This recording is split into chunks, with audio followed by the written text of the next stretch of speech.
आपण कौन जमी किणाबिका कला बेले किंबा पट्टा संशोधन पाई तहसिल ऑफिस दौड़ी दौड़ी हैरान होउछंती केउ जमीर किसम कौन एवं केउ आईन केबे लागू हबो सेटा बुझिबा आपनकु असुविधा होउछि कि आ सबुठु बड़ कथा आपनक पाखरे थिबा लीज जमी को आपण निजर करबाकू चाहुछंती कि जदि एही सब प्रश्न आपनक मनरे अछि तेबे खुशी होई जांतु कारण ओडिशा सरकार एबे नै आछंती ओडिशा सरकारी जमी परिचालना बिल 2026 आजिर एही भिडियो रे आमे आलोचना करिबा एही नुआ बिल कोन एवं एहा द्वारा साधारण लोकंकु कोन लाभ मिलिबो।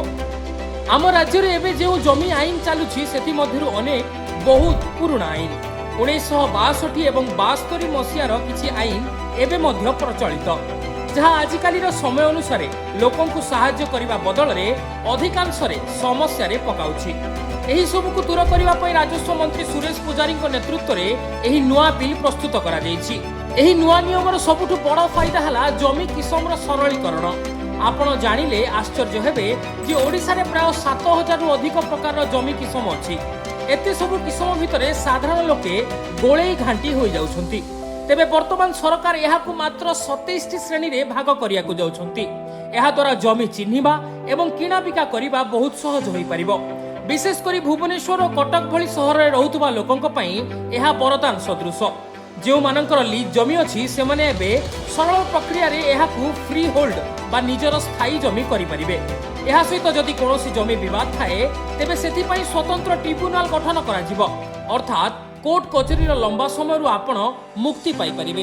एही नुआ नियम आसीबा परे केवल शहरी लोक नहंती बरं गाँर चाषी एवं जागा मिशन रे उपकृत हेउथबा लोक माने मध्य बड़ सुविधा पाइबे।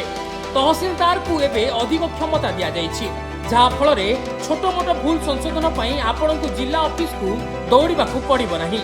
डिजिटल रेकर्ड एवं सैटेलाइट मैप व्यवहार हेउथबारु जमी जालियाती मध्य बहु परिमाण रे कमी जिवो।